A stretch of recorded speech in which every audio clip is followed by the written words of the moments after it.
आदाब। साइनसाइटिस का कॉम्प्लिकेशंस के बारे से बोलना चाहता हूँ। तो पहले साइनसाइटिस को तो क्या, सर में स्कल बोन जो है उसका अंदर एम्प्टी स्पेसेस है, वो एम्प्टी स्पेसेस कुछ साइनसेस बोलते हैं। तो सबको भी 4 सेट साइनसेस है। तो ये पिक्चर देखे तो मालूम होगा कौन सा साइनस करको। उसमें यहाँ है सो फ्रंटल साइनस, इसका अंदर ये साइड में है सो मैक्सिलरी साइनस, हंकी का ये दोनों तरफ नज़दीक है सो एथमोइड साइनस, और नाक का सबसे पीछे है सो ये है सो स्फीनोइड साइनस। तो ये साइनस में इन्फेक्शन आया तो उसे साइनसाइटिस बोलते हैं।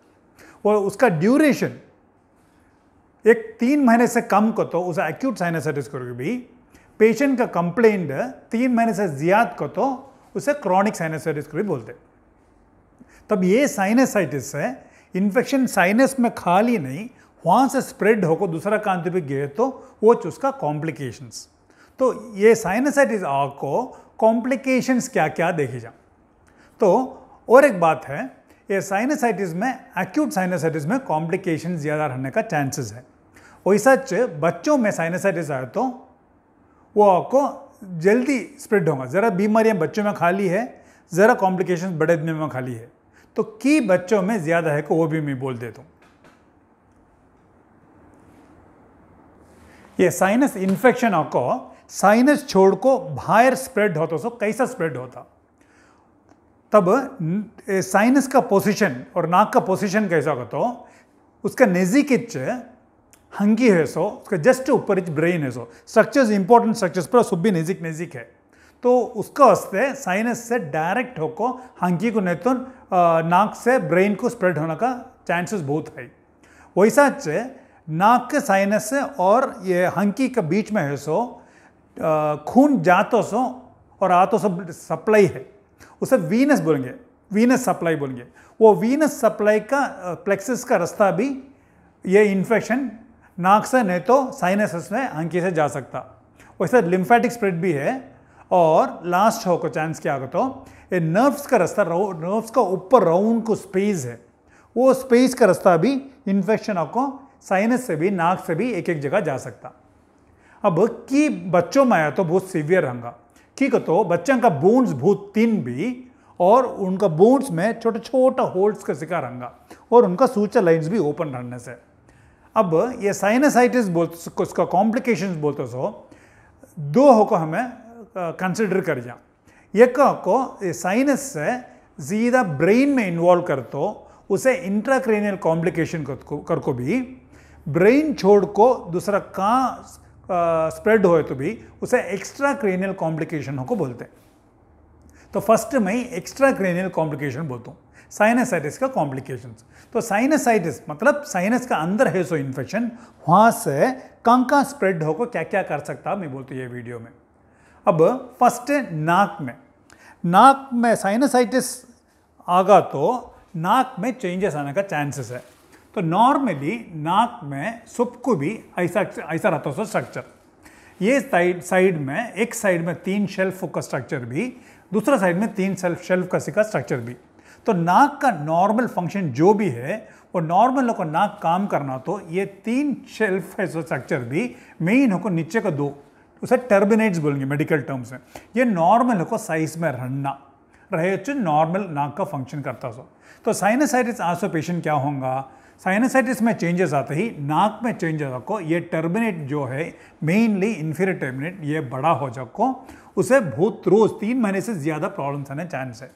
तो ऐसा रहे तो सो क्रॉनिक राइनाइटिस को भी नहीं तो क्रॉनिक हाइपरट्रॉफिक राइनाइटिस को भी आने का चांसेस है।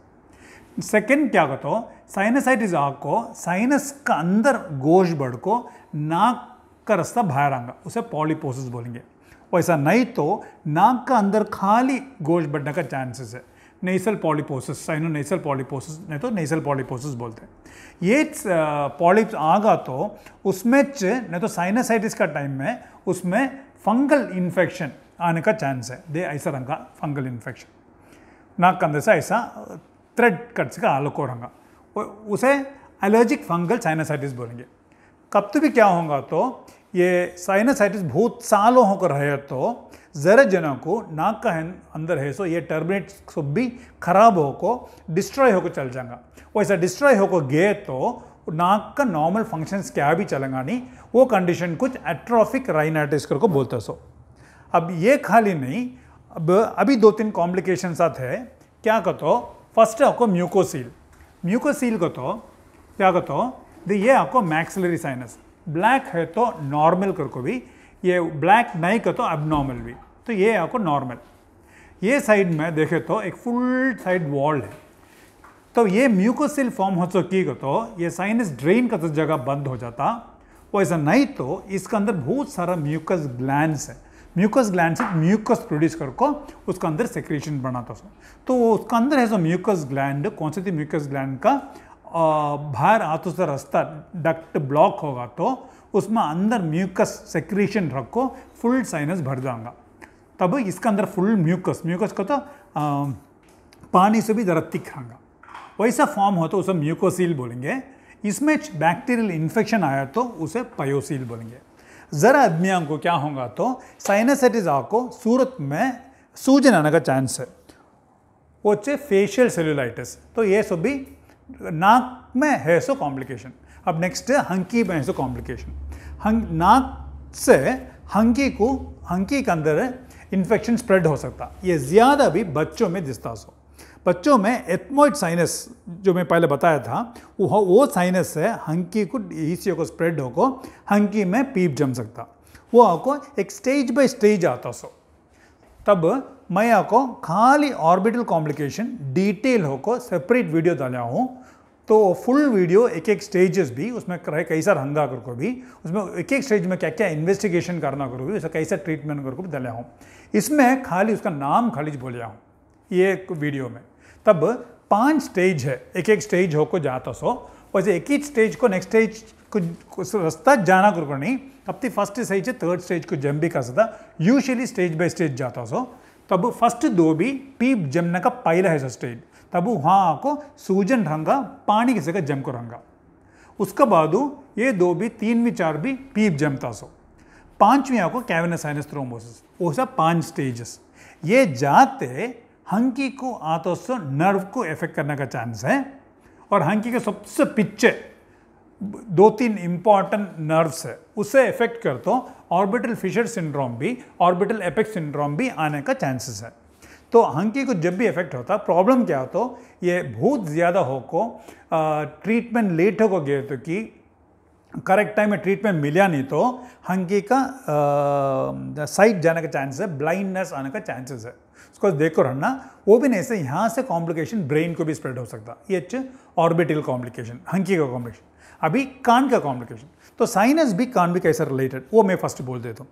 अब नॉर्मल होको कान काम करना तो उसका अंदर कान में हवा पहुँचना, वो हवा पहुँच तो कैसा कहता हो, नाक का रास्ता, नाक का पिच एक जगह है, उसे नेसोफेरिंक्स बोलेंगे, वहाँ आको एक ट्यूब शुरू होता, वो ट्यूब सीधा जाको कान में जाको जमता, ये ट्यूब इज यूस्टेशन ट्यूब बोलते, ये रास्ता से हवा जाता सो। तब यूस्टेशन ट्यूब अगर बंद होगा तो करेक्ट पहुँचेगा नहीं हवा, तो यूस्टेशन ट्यूब की बंद होता, उसका एक रीज़न आपको साइनसाइटिस इन्फेक्शन। तो यूस्टेशन ट्यूब बंद हो तो हवा करेक्ट को पहुँचा नहीं तो बहुत सारा बीमारी है, उसमें 2-3 मैं बोल देता हूँ, इंपॉर्टेंट होगा, कॉमन होगा। एक ऑटराइटिस मीडिया डिफ्यूजन, बच्चों में ज़्यादा रंगा, कान में अंदर है जो हवा चूस लको, वहाँ ज़रा पानी जमना चांस है, बच्चे कॉन्सेंट्रेट करेंगे नहीं, करेक्ट से सुनाई देगा नहीं, तो बच्चे स्कूल में अटेंडेंस घर में पढ़ लो रहती करेक्ट को सुनेंगे नहीं, इरिटेबल स्टेज में लको रही है। ज़रा जनों को क्या होगा तो कान का पर्दा में एक छेद आने का चांस है, इसमें दिखे से का एक छेद आने का चांस है, उसे क्रॉनिक ऑटराइटिस मीडिया का। नेक्स्ट ज़रा आदमियों को कान का पर्दा नॉर्मल रंगा, उसका पर्दा का पिच्चे हवा फुल चूस लको, वो कान का पर्दा अंदर चल जाएगा, उसे एटिलेक्टेसिस बोलेंगे। तो ये आपको कॉमन है कंडीशन। ये जाते ज़रा जने कान के अंदर आवाज़ ऐसे का सुने जाता बोलेंगे, उसे टिनिटस बोलते हैं। ज़रा जनों को ज़र्रा कैसे की है, सर चक्कर ऐसे का, सर को बीरिंगे नहीं, सर चक्कर ऐसे का है, दूसरा क्या भी कॉसेज नहीं, साइनसाइटिस है तो ये भी एक रीजन को बोल सकते हैं। ये अच्छे कान का कॉम्प्लिकेशन। अब नाक का पिच्चे भी, मुंह का पिच्चे भी क्या क्या कॉम्प्लिकेशन, वो क्या होता हो तो टॉन्सिल्स में रिकरेंट इन्फेक्शन आएगा। तो रिकरेंट टॉन्सिलाइटिस को भी नहीं तो क्रॉनिक टॉन्सिलाइटिस को भी बोलते हैं।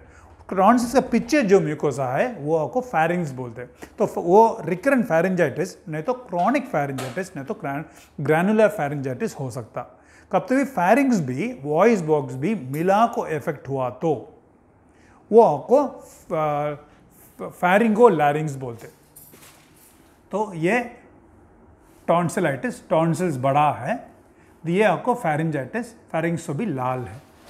अब फैरिंग्स जाते वॉइस बॉक्स में भी इफेक्ट हो सकता। वॉइस बॉक्स में क्या इफेक्ट होता तो साइनसाइटिस का इन्फेक्शन गले से उतर को लैरिंग्स को इरिटेट कर लगा रहता और लैरिंजाइटिस इन्फेक्शन आने का चांसेस है। किसी एसिडिटी ज़्यादा है कि उनका एसिडिटी बढ़ सकता।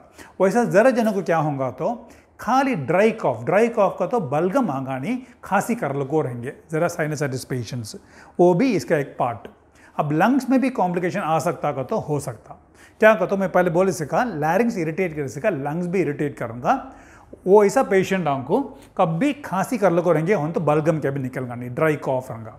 किसे सांस लेना होता नहीं, सो तकलीफ है कि उनको एलर्जी भी है तो उसे ब्रोंगियल आस्थमा बोलेंगे। वो ब्रोंगियल आस्थमा पेशेंट्स उनको एक साल में 2-3 बार ऐसा सांस लेना तकलीफ होगा, टैबलेट लेना पड़ेगा, नहीं तो नेबुलाइजर नहीं तो इनहेलर लेना पड़ेगा, कब तो भी हॉस्पिटल जाको इंजेक्शन लेना पड़ेगा। एक साल में 2-3 बार आना, क्लाइमेट चेंज स्पेशली हो सो टाइम में हो तो साइनसाइटिस है सो पेशेंट को क्या होगा तो ये आपको एक साल में 2-3 बार नहीं 6-7 बार ऑलमोस्ट डबल द टाइम्स आने का चांस है। तो ऐसे टाइम को साइनसाइटिस ट्रीट करा तो वो कम होगा, पहले किसी का हो जाएगा। वो खाली नहीं रिकरेंट ब्रोंकाइटिस होने का चांस है। ब्रोंकाइटिस ट्रीट कर को करनी सो ऐसा नेग्लेक्ट कर को वैसा पेशेंट स्मोकर भी है तो ब्रोंकाइटिस भी आने का चांसेस है। ये अच्छे लंग कॉम्प्लिकेशन। अब बोन रिलेटेड कॉम्प्लिकेशन क्या हो जाता तो मैक्सिलरी साइनस का बोन इन्वॉल्व हो सकता, नहीं तो फ्रंटल साइनस का बोन इन्वॉल्व हो सकता। फ्रंटल साइनस का बोन इन्वॉल्व है तो उसे पॉट्स पफी ट्यूमर को बोलते हैं। अब मुंह में कहते हुए कॉम्प्लिकेशन आंगा क्या पूछे तो वो भी आने का चांस है। कैसा का तो ये आपको एक आदमी का नॉर्मल दांत का अरेंजमेंट, इसमें ये दोनों साइड दिसोसल लास्ट में दिसोसल 3 दांता मैक्सिलरी साइनस का साथ रिलेटेड। मैक्सिलरी साइनस का तो कौन सा मैं बोला हूँ, सूरत में है सो साइनस, तो वो दांत इसके साथ रिलेटेड। सपोज ये पेशेंट को एक साइड का साइनसाइटिस है और क्या तो भी रीजन बोल को ये दांत निकालना पड़ेगा तो लास्ट 2-3 दांत का एक दांत निकालना पड़ेगा तो वो दांत आपको साइनस के साथ रिलेटेड रहा तो वो पेशेंट को निकालते ही एक होल पड़ जाएगा, वो आपका साइनस भी ये मुंह का साथ कनेक्टेड, उसे ओरो एंटल फिस्टुला बोलते हैं। वो आपको क्लोज होगा नहीं, तब क्या होगा साइनस में से इन्फेक्शन से भी यहाँ से उतरना चांस है। तो कब तक हमें साइनसाइटिस ट्रीट करते नहीं की तब तक ये ओरो एंटल फिस्टुला क्लोज होगा नहीं। अब वो जाते साइनसाइटिस पेशेंट को क्या होगा तो कब ये आपको द कॉमन नहीं हो तो फिर भी हो सकता। साइनसाइटिस का पेशेंट को इन्फेक्शन साइनस से स्प्रेड हो को बोन्स में इम्यून रिस्पॉन्स का जरिए इन बोन में दर्द, बोन्स में जॉइंट्स में दर्द आने का चांसेस है। छोटा जॉइंट्स में भी दर्द आने साइनोवाइटिस आने का चांसेस है। ये सब भी कॉम्प्लिकेशंस है, एक्स्ट्रा क्रेनियल कॉम्प्लिकेशंस है। कब तो भी बॉडी में है सो आंख का अंदर है so body protective mechanism, immune system बोलेंगे। इम्यून सिस्टम क्या करेगा तो आंख का इम्यून सिस्टम बाहर से क्या तो भी वायरस, बैक्टीरिया, फंगस, एलर्जी है तो आंख के अंदर रहने छोड़ूंगा नहीं। तो कब तो भी जरा को वो इम्यून सिस्टम बहुत वीक रहेगा, डिफेक्टिव रहेगा। वैसा वीक है तो वैसा पेशेंट को साइनसाइटिस आया तो वो ब्लड का रास्ता फुल आंख भी स्प्रेड होकर सेप्टिसीमिया आने का चांसेस भी है। ये तभी एक्स्ट्रा क्रेनियल कॉम्प्लिकेशन।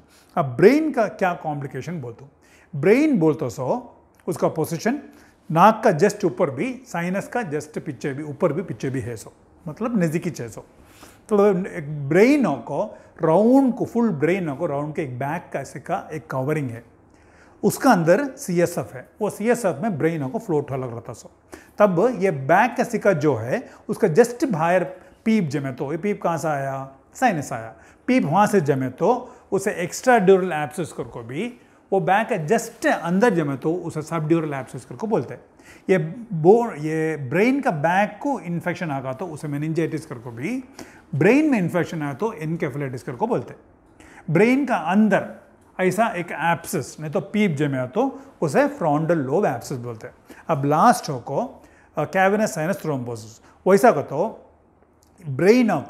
ब्रेन को आतो से ब्लड सप्लाई आर्टीरियल सप्लाई वो ब्लड सप्लाई करे बाद ये सब भी खून से भी वापस हार्ट को जाना, वापस जाता सो वीनस सिस्टम का रास्ता।